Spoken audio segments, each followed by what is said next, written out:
All right, it is Friday at 10 a.m. on the West Coast, which means you know what time it is. It's time for SoCal Saturday. All right, yeah, I know it's Friday. We're getting a little preview in ahead of the Grade 1 Beholder Mile there at Santa Anita Park this weekend. Thanks for starting the weekend with us here on the Horse Racing Happy Hour. Of course, we're presented by AmWager, live in California. AmWager.com, AmWager.com. Go check them out. A $150 match. Right now, 100% of your first deposit with them. Up to $150 right now with our friends at AmWager. Go check them out. They've got the true odds, the predictive. They've got everything for you from a pick six down to a simple win bet. Get in with them right now. AmWager.com. A very good week to you, sir. Happy Friday. Nice hat. Where'd you get that? Nice I found it.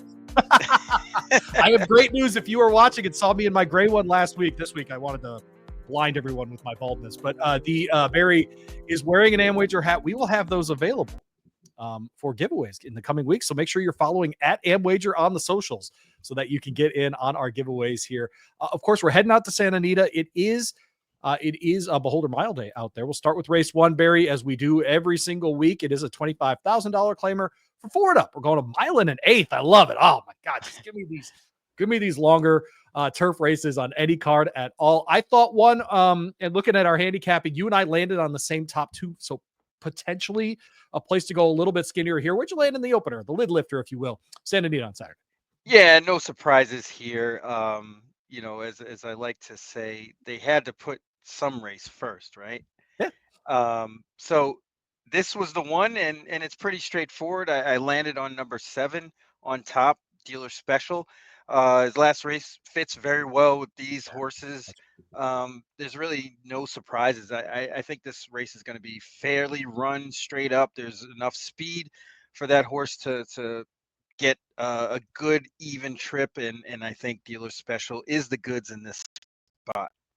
Yeah, you and I landed on the 5 and the 7. Essentially, I landed in the opposite order. I'm taking the one, landing in the Mathis barn here. First off the claim here, and this is what Andy Mathis does really well at 32% in claimers recently at Santa Anita. And so for me, this is I'm playing the odds here. If I can get slightly longer than a 6 to 5, with the preps at Tampa, we're not going to have a Flavian Pratt out west, right? So this is an opportunity, frankly, to get some value on some other guys that are good riders. A Hector Berrios winning at 18% this meet since December 26th at Santa Anita stands out to me. He and Anthony Mathis combining on Andrea and Ready to Rumble. Excuse me. Oof, easy for me to say to start SoCal Friday here. I landed on the 8 in the third spot here, Barry. If we wanted to try to fill out, say, an exacta or a trifecta in this spot, this is a horse that's trying turf for the first time, but I like in here that this is a Catalina Cruiser, a Giants Causeway. We've seen some of those Giant Causeways especially be great on the turf before. And this is one that ran well at Los Alamitos. We see so often, Barry, in the Southern California thing that horses move from the turf to Los Al and vice versa very, very well. First turfers for John Sadler win at 17%, and that dirt to turf percentage is 12%. So this just feels like a spot. It makes a bit of sense. Second off the layoff, etc. for Battle Cruiser. If you were trying to fill out a try, who'd you land on? Yeah, I went with number 4, 6 Magpies. I think that the drop in class will make all the difference to have this horse in the picture. 8 to 1 seems logical in here, so we go with the 7-5-4 straight up. There you go. 6 Magpies are ridden by Tiago Pereira. Solid 15% to start this meet. As well, race 2 at Santa Anita on the dirt this time, 6.5 furlong sprint here. A starter optional claimer, $38,000 in the kitty, $50,000 claiming price for those who have never started for a claiming price of $50,000 or less. I don't think anyone's actually in for the tag here, Barry. Where did you land? Oh, yeah, excuse me. The 4 horse here at 6 to 1, Armando Ayuso. We're seeing that name more and more as we do our handicapping. Where did you land in race 2? Unmute yourself, brother. There we go. Come on. People want to hear you. Unmute yourself. I need a Barry, we're trying to have a hand. civilization here. I'm trying to do like 5 things, and I can't even get you to unmute your mic. I'm the worst. I'm admittedly the worst at that. But I did go with the horse that is in for the tag, the 4, nice. Someone like you. I think this horse merits another shot on the dirt. I thought that run was pretty good for first time on the dirt and should improve off of that. That being said, there's not any world beaters in this race. I know the 6 Mayakama will get a lot of attention, but honestly, they kind of fit in the same category, and one's going to be a longer price, and I'll take the 4. Yeah, Armando Ayuso now hitting at 10%. He's gone over the double digits number. He was in the 8-9 kind of range before. I think we lose track here, Barry, once in a while of, oh, the horse is in for the tag. They're trying to whatever. No, it's not that, right? It's just that they hit the condition in a very specific way. And I wouldn't be surprised if the 4 does jump up and win here. I was trying to find value as well. I think the 1 in running super here, Edwin Maldonado, for Vladimir Sarin. One last out, finally breaking that maiden at the maiden 45 level. And so this was a horse that bounced around in the maiden claiming rankings for a long time, but has been really good. The last 2 out, both of those going 6.5 furlongs. Last one on the dirt. So getting back to the dirt for this one and staying there.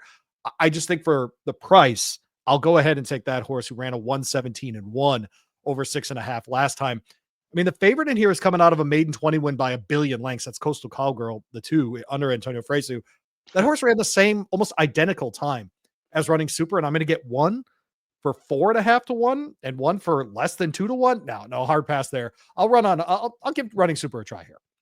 Yeah, I gave that horse a try in for third. I actually threw out the favorite just for the reasons you exclaimed. I mean, Sure. that was a $20,000 maiden race.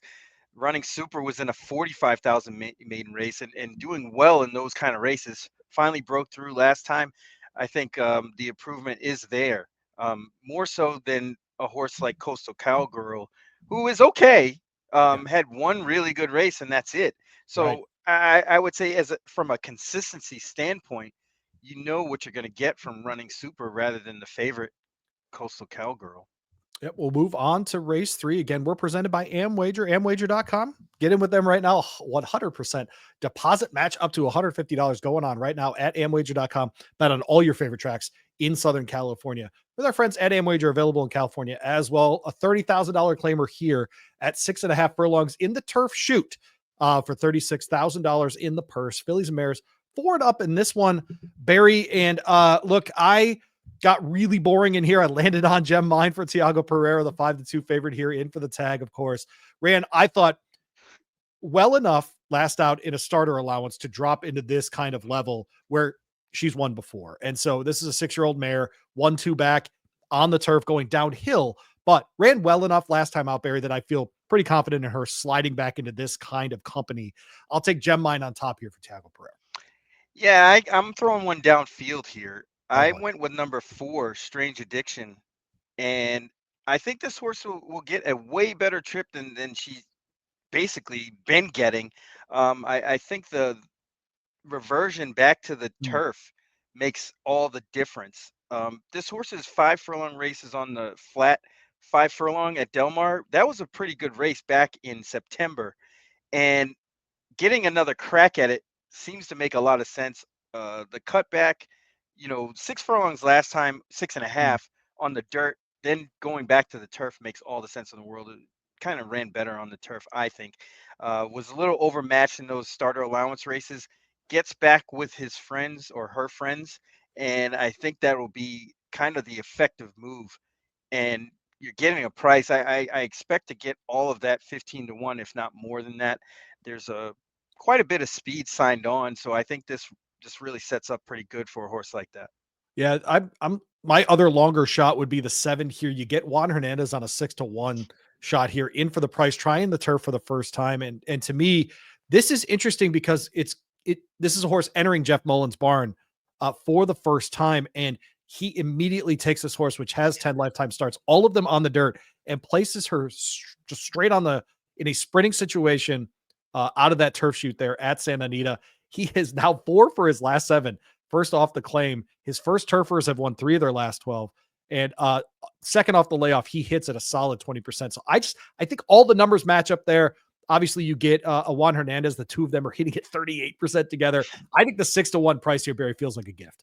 Yeah, I include this horse for third as well, just for the same reasons that Mullins claims this horse and Yeah. immediately puts this horse on the turf, Yep. which exudes a little bit of confidence as to what they really want this horse to do. And again, these horses are wind challenged, most of them. I know Special Flower doesn't really have the born loser kind of moniker yet, Right. but isn't towering over this field either. So there's a lot of opportunity. Yeah, Special Flower, the 6 in here, the obvious and probably worthy morning line favorite as well at 9 to 5, won at the maiden 25 level last time. We'll try the maiden 30 level. I think for trainer Doug O'Neill, that's a good move, by the way. I do think that she fits this level better than she did the maiden special and open company kind of levels that he had or had before as well. So moving on to race 4, a maiden optional 62.5. How about that? Love seeing these kinds of races in here. This reminds me, Barry, of I think Oaklawn ran a $200,000 optional claimer Yes, the they other do a day. lot actually. Funny enough, there's non-winners of $200,000. Yeah. I'd love to see if anybody gets claimed out of those. I remember being at Churchill one day and a group was claiming $100,000 maidens, and a guy grabbed like 4 of them. I don't know Oof. the outcome of that, but my guess is since I don't remember the outcome, it wasn't great. So there you go. I like these races just as an option for, protecting horses, protecting owners, that kind of thing, where you probably have a pretty good horse, but not a maiden Yeah. special kind of horse. I like these kinds of conditions. We're going 6 furlongs on the turf here. This is for fillies that are 3 years old that have started for a claiming price or were sold at auction for less than $150,000. So essentially, lots and lots of different horses. The person here is $40,000. I'll let you go first here, Barry. You and I landed again on the same top 2 horses. Yeah, my top pick would be Maximum Gold. Uh, with And by these the way, I kind hope of you're right. 5 to 1 is, I mean, on this horse in this field is a terrific price. yes, and then that's really the attractor here. I like to bet horses that have run at a higher level, drop down off the layoff, run Right. good, and then second time is when they really, really get a grip on everything Agreed. Yep. and typically run lights out. Maximum Gold fits that description to a T, especially coming out of a race where a lot of these horses were running in anyway. Right. The only other horse that I'd say might stand a chance, given that scenario, would be the 5 Sexy. Just a new shooter in a race where these horses kind of beaten up on each other one time already. Yep. The new face kind of stands out, and then we'll go to the 4, who should be closing late at a big price, kind of to round out the top 3. Yeah, in the Doug O'Neill barn in California now after starting her career at Turfway Park in the O'Neill barn up here up my way, where it is in the 40s, Barry. Man, I wanted to do this show outside so badly today. And I've never gotten pooped on by weather as bad as this year in my life. It's just unbelievable. I mean, it's just a remarkable thing to put up with this weather over and over and over again. And then I look up and I see a headline and they're like, guess what? Arctic storm coming again. You jerk. And it's like, come on, just give me anything but this. I'd be okay. Like anything other than that would be fine. Happy Sue, of course, did finish right behind Maximum Gold in their last race. Totally agree about Segsy. I think that's a horse named after us, but also with Absolutely. Mark Platt, of course, winning at 14% with those first time starters. He and Edwin Maldonado hitting at a stupid 30% right now as well. So I think the 1 and 5 stand out to me. If Happy Sue won this race, the 3, I wouldn't be stunned by it. No. Either closing out the early pick 5 and starting the all turf pick 3, which of course you can bet at Amwager right now. It's a $3 base and 15% takeout. Totally playable. And one of the very best ROI type of bets on the West Coast starts in this race. It is a $25,000 claimer with a $30,000 purse for non-2 lifers going a mile on the turf course there. Fillies and mares 4 and up. I'll start here, Barry. You and I landed similar horses again. I do think the favorite in here, the 9, Step It Out, because of her running style, because she is an early runner, will be able to overcome the outside post in this race and be just fine under Umberto Rispoli, who really is going to benefit, especially in the grass races, that Pratt and Dettori are both in Tampa this weekend. And so for me, I'm looking at Saturday's card as an opportunity for Umberto Rispoli to pick off a bunch of turf races, especially at this kind of level, Barry, where, you know, as long as you ride the horse and give it a great chance to win, if you have the best horse, you're going to win the race, right? It's not like a stakes race where Typically. there's that kind of, right. You got at least, you're giving your horse a 50-50, whatever it might be. I feel that way about Step It Out. If you went single in the first part of the sequence, this would probably be my single. Yeah, see, I don't have as much confidence in this horse as you do. Just Sure. the fact that this horse is dropping all the way down to 25,000 in for the tag gives me cause for pause, especially since there's some speed in here as well. Corporal Violet, Nadia or Nada has a lot of speed. Um, probably the 7 Sparkles Sweetly should probably go for the lead as well. So there's a little bit signed on here, and I don't think the 9 really wants to rate at all. And that leaves me to my pick, the 4 Auditory. I I think agree. this horse merits to sit a great trip. Seems to be a slightly better horse Hmm. on the turf, which is good, and should get the run of the race. Whether she's good enough to win or not is another story. But I have a lot of confidence in Miotti making this move. There you go. Steve Miotti, of course, picking this one up. 15% on horses coming off of just over a month long layoff. This horse will be off about 6-7 weeks coming in. To this one, again, we're presented by Amwager, amwager.com. Get in with our friends over there. Look, it's a platform designed by horse players for horse players. Speed, power, top tier features. They've got all of it for you over there. And of course, that 100% deposit match up to $150. You need an edge. You need Amwager, amwager.com. We move on to race 6 out there at Santa Anita Park. It is an optional claimer, 6 furlongs on the dirt there. This is 19.5 in the purse. This is one of those races they've set up. And Barry, we've had really good success in these races since we started this show. For the Northern California shippers, you'll see a lot of Pleasanton and Sacramento and those kinds of things in the past performances. We're starting to see more and more at the top of these past performances, Barry. SA, as these horses make their career move to Southern California. I like a couple of longer shots in here. I think this is kind of a fun race where if you wanted to take a swing, you really could. I landed on Seize the Image, the 7 horse here, 12-1 for the Woo. Rondon Bautista combination. This one last out finished about 4.5 out, or excuse me, 2.5 out in 4th position behind a bunch of other runners in this race. And while I would like to think that, that everyone just runs back to their normal form and does all those very normal things in horse racing, at this level, it very rarely happens. And so this is one that is won at the $8,000 claiming level, that kind of thing. A daughter in this case, of Southern Image. I think at 12-1, it's worth it to take a swing in this race. Where did you land in our NorCal, SoCal race? Unfortunately, I am not going to be as creative as you are. I thought the top 2 horses were standouts here, especially the 8 coming off that last win. And it wasn't even that good. And it just sets up this horse to run better this time Fair with enough. the same scenario they got last time. And I think this horse blows the doors off him. Honestly, I think this is the most likeliest winner on the card is Okay. Twilight Empire, the 8. Nice. So in a pick whatever situation, that's my single. There you go. His single is the 8. I do see the 5 on your handicapping as well. Billy Anti-Georgie gets the mount here. Finished 3rd last out in a claimer at Fresno. Comes in fresh on this one. I'm interested to see if Tessa can get back to some of that good form. The 0 for 5 on dirt, but 3 second place finishes. Maybe this is the kind of company that horse can break through on. But Barry single for the day. There you go. Twilight Empire race 6 at Santa Anita. As we move on to the late pick 5 already. My goodness. Will be race 7 here on the card at Santa Anita Park.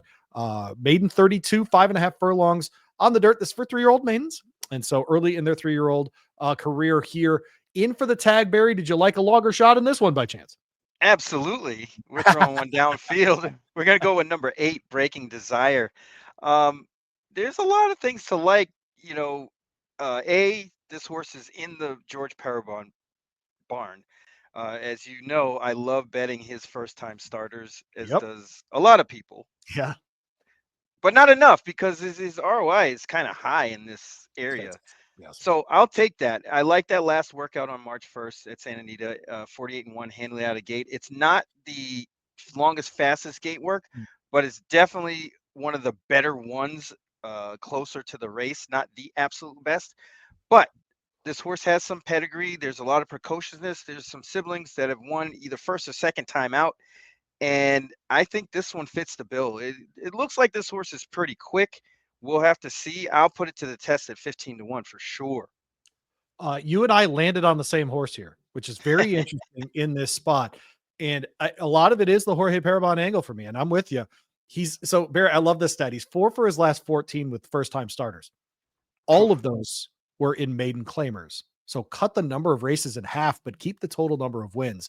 4 wins, 7 starts at the maiden claiming level at the first time starter, 27% overall in those maiden claimers. And so this to me just screams the kind of race that he picks off And so I'm with you, man. There are some other ones in here that make a ton of sense, but the 8 landed on top for me. I went 8, 9, 10 here. I do think Codebreaker. I love a second time starter, Barry, because if you watch a horse either jog through the exercise or figure it out late in their first run, I think there's always a chance that they're better the next time that they come out. Maidens for Dean Peterson, the trainer here, do win and mean claimers a quarter of the time, which is a good enough number for me. He wins at 30% on the dirt as well. Obviously, trying to kid his footing underneath him, more at the Santa Anita kind of level. But man, give me that horse as well. And then General Jackson on the outside. I'm more hoping that the cutback in distance is the thing here for this horse. Son of Maximus Mischief, and Into Mischief son, of course. I'm hoping for Doug O'Neill. This is a move from route to sprint, which he does at 14%. That makes sense. So I went 8, 9, 10 here. Yeah, I mean, you gotta have to hope that the 10 does wake up a bit, because those 2 races since getting off the turf weren't as good. But this horse can turn it around at any point. You know, Doug O'Neill likes to put Yeah, horses in kind of yeah. spots like this, and this horse could be still learning. So I wouldn't discount that one at all. But I thought the 2 favorites, the 4 and the 9, were real logical in this spot, especially the Yep. 4. Getting that class relief might be all the difference. There you go. We move on to race 8, start of the late pick 4 here at Santa Anita Park. It's the Beholder Mile, the grade 1 on the card today. Obviously, we're going a mile. This is for fillies and mares 4 and up. Man, oh man, a $300,000 race here in Southern California. We see the return of Ricci, Cavalieri, and 2-year-old champ Hoosier Philly in here as well. Mm. Barry, I'm not going to make the case for Hoosier Philly like I did when she was a 2-year-old filly, but it's nice to see her still racing. I was talking on my radio show this morning with Ren Carruthers, and we were talking about Skippy Longstocking, and he's 9 for 29 lifetime. He's going for a 3-peat in his race this weekend. I think it's the chat. That's not the Challenger. It's the Yes. it is the Challenger. Okay, good. Yes, sir. And so just how much we take for granted these, like if he's 10 for 30 after this weekend with a bunch of graded stakes and third in the Pegasus, and like don't we love those horses? Aren't those our favorites? I mean, like, what else should we want from somebody? And so it's nice. Yeah, nice I to see love these betting fillies against come them. That's really where I go with it. I Sure, love betting but against them. Sure, but it's nice to have those horses around. It's nice to see a horse race Oh, 30 sure. times, this kind of stuff, right? It's fun to get to, watch them grow up this way. Ricci 13th lifetime race, 18th lifetime race for the daughter of Into Mischief, Hoosier Philly in this one. Where'd you land, buddy?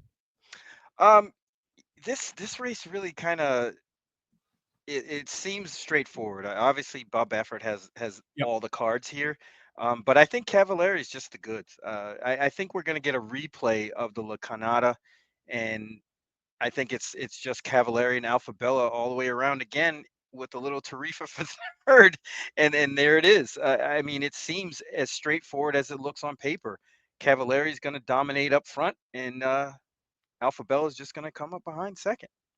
It's interesting. Neither of us landed on Tarifa, and I've watched at least a couple of times Godolphin take swings at grade 1s with Brad Cox trainees, and it just doesn't seem to travel well. It doesn't seem to work out that way. Would I be stunned if Tarifa wins this race, Barry? The answer is no. I wouldn't be. She's very classy. She's very good. But I'm with you. I think this is the Bob Baffert Invitational with Cavalieri. I think that Juan Hernandez is going to set her up either in first or second. As far as the pace itself, it's going to be her and Ricci up front, right? But really, Ricci spends a lot of her races in second or third position. It might be Alphabella.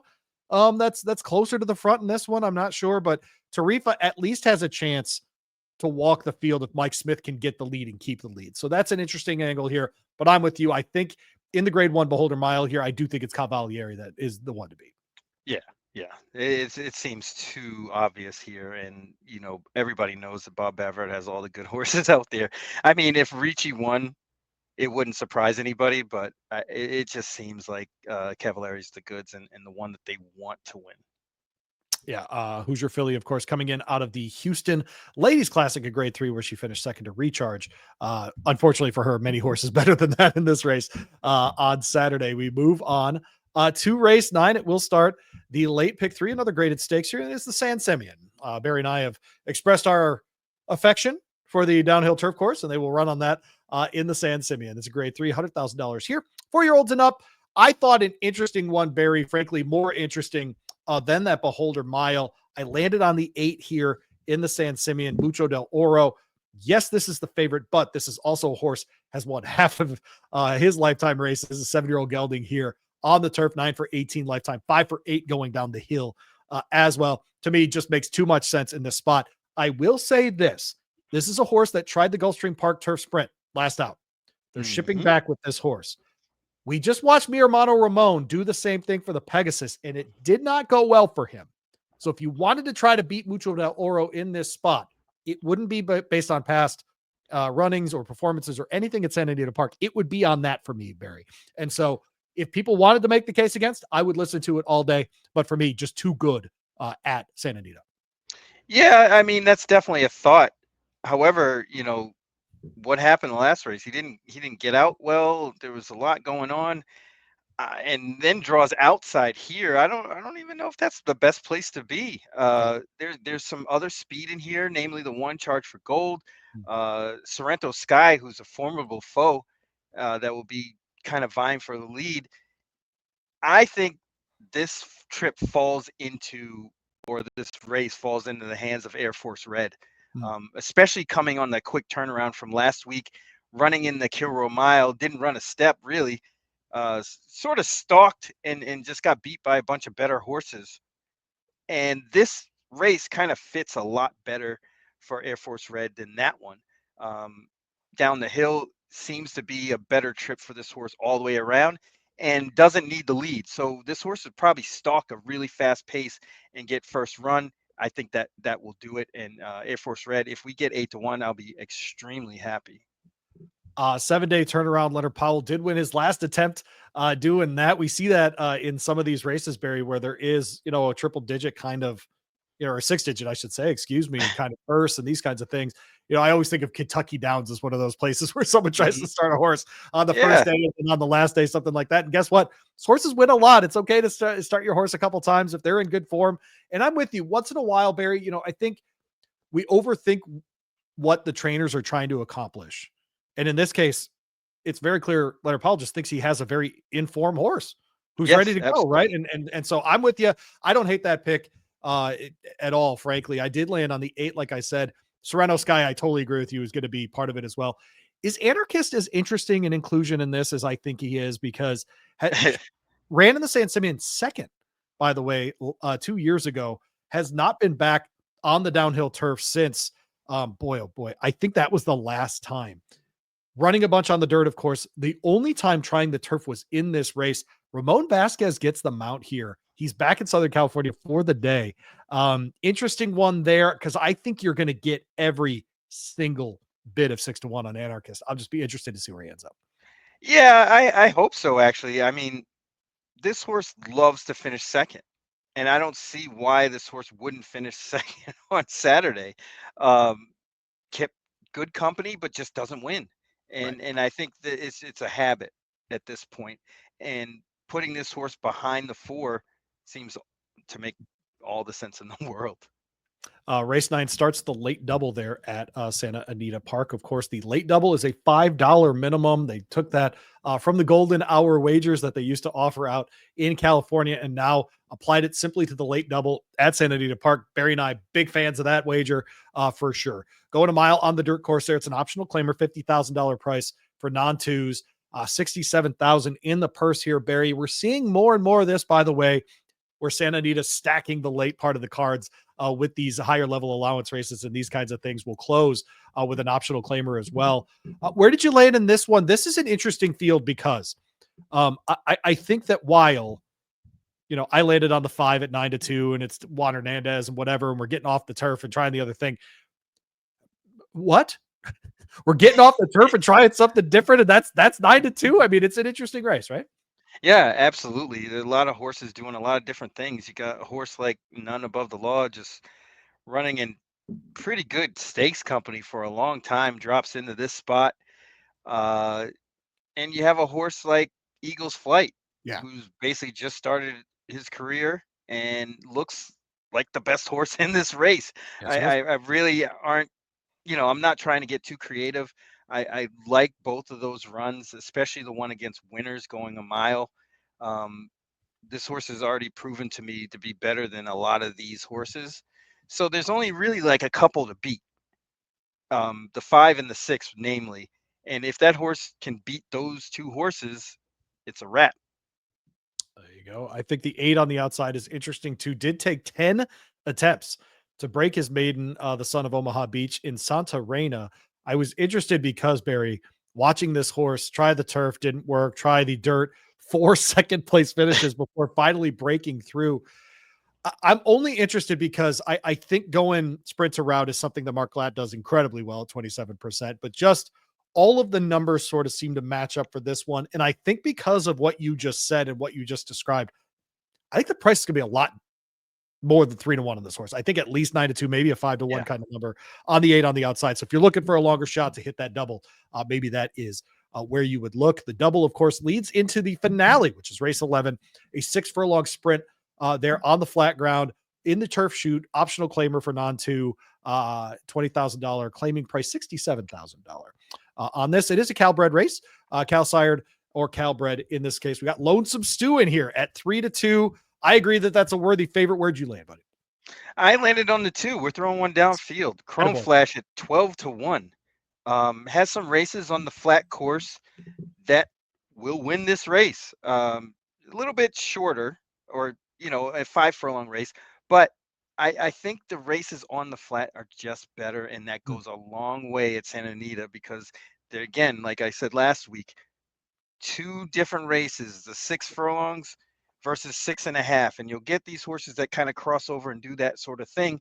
But it seems like Chrome Flash likes the flat better.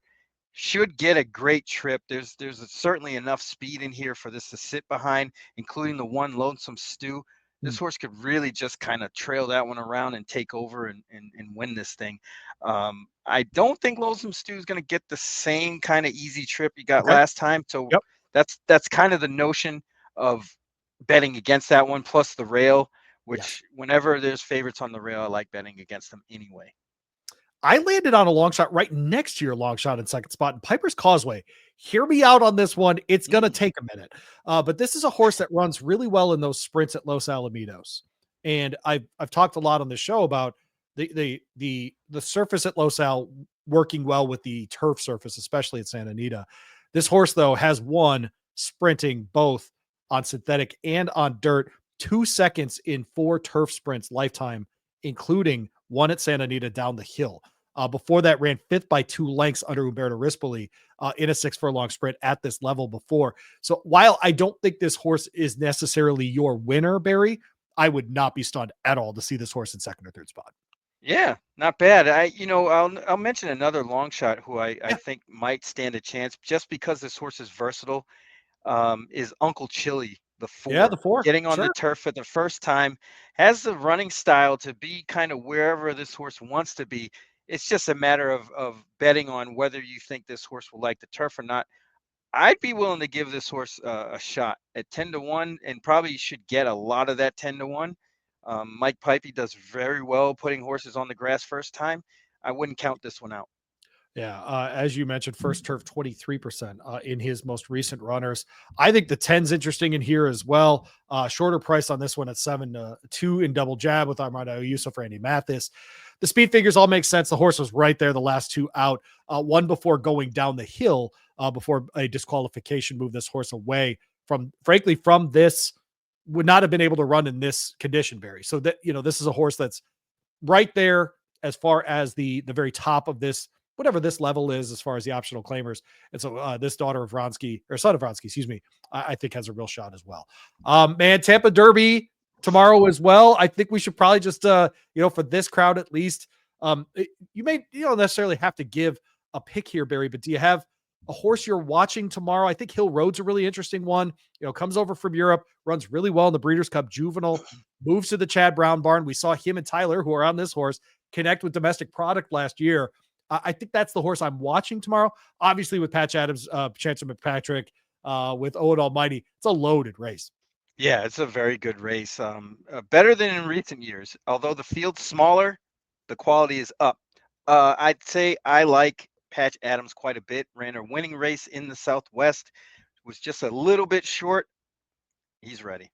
There you go. Of course, Tampa, close to Ybor City. Shout out cigar. There you go. We'll do that on the show. If you are so interested, again, go follow our friends at Amwager, AMWAGER, at Amwager on the socials. Get one of our great Amwager California hats. We'd love to send one out to you as well. So be watching for those giveaways on the site out there. We're also going to be having profit boosts on the web on Amwager on these Saturdays coming up. So be tuned into this then to make sure that you're getting even more money back on your bets through our friends at Amwager. Amwager.com, a 100% sign up match up to $150 right now for all new customers. So go see our friends. A beautiful platform that is Amwager and Amwager.com. Barry, I appreciate you very much, my friend. This has turned into one of my favorite shows every week. Good luck tomorrow, my friend, and safe trips for everybody. You're supposed to say something to me. What's going on? You're not going to say anything to me? Oh, good luck. Get some sun. Stuff. Drink water. Stay hydrated. Water. Drinking water now? Yeah. This show used to be cool. Check the cup.